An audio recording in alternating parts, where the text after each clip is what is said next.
জিঅ'পলিটিক্স ভূ ৰাজনীতিবিদ বৰ্তমান সময়ত খুবেই ভয়ংকৰ দিশে গতি কৰিছে আৰু ইয়াৰ একমাত্ৰ কাৰণ হ'ল ইৰাণ আমেৰিকা ইজৰাইলৰ যুদ্ধ, ইউক্ৰেইন ৰাছিয়াৰ যুদ্ধ।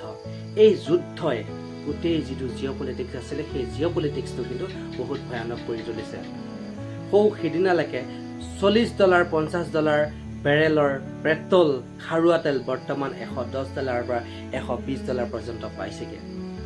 ভাৰতবৰ্ষতো ইয়াৰ প্ৰভাৱ লাহে লাহে পৰিবলৈ আৰম্ভ কৰিলে। সিদিনা আপুনি 98 টকা পেট্ৰল আজি 104 টকাত কিনিব লগা হৈছে। সিদিনা 1200 টকীয়া কমাৰ্চিয়েল চিলিণ্ডাৰ বৰ্তমান 3000 টকাত কিনিব লগা হৈছে।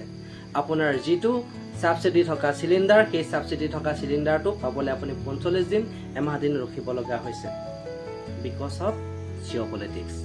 আৰু এই জিঅ'পলিটিক্সৰ কেন্দ্ৰবিন্দু হ'ল হৰমুজ প্ৰণালী, যিটো হৰমুজ প্ৰণালীৰে ভাৰতবৰ্ষই 85% পৰা 90% ক্ৰুড অইল খাৰুৱা তেল আমদানি কৰে। আৰু সেই হৰমুজ প্ৰণালীটো বৰ্তমান চেঞ্চিটিভ হৈ থকাৰ ফলত ভাৰতবৰ্ষই সেই হৰমুজ প্ৰণালীৰে তেল আমদানি কৰিব পৰা নাই। বা ভাৰতবৰ্ষক এদিনত প্ৰায় 5 মিলিয়ন বেৰেল পেট্ৰল ডিজেল বা খাৰুৱা তেলৰ প্ৰয়োজন হয় আৰু 1 বেৰেল খাৰুৱা তেল প্ৰায় 160 লিটাৰৰ সমান। আৰু বৰ্তমান 1 বেৰেল খাৰুৱা তেলৰ দাম প্ৰায় $120 পৰা $130 পৰ্যন্ত পাইছেগৈ। অৰ্থাৎ ভাৰতবৰ্ষত যি মূল্যবৃদ্ধি জোৱাৰ, সেই মূল্যবৃদ্ধি জোৱাৰৰ কিন্তু বৰ্তমান আৰম্ভণিহে। লাহে লাহে ই আৰু ভয়ংকৰ হৈ গৈ থাকিব। কালি পৰহি আপুনি 104 টকা 5 টকাত পেট্ৰল কিনিছে, কিন্তু আফটাৰ 1 উইক বা এমাহৰ পিছত হয়তো আপুনি 130 টকা 140 টকা পৰ্যন্ত আপুনি পেট্ৰল কিনিবলৈ বাধ্য হ'ব।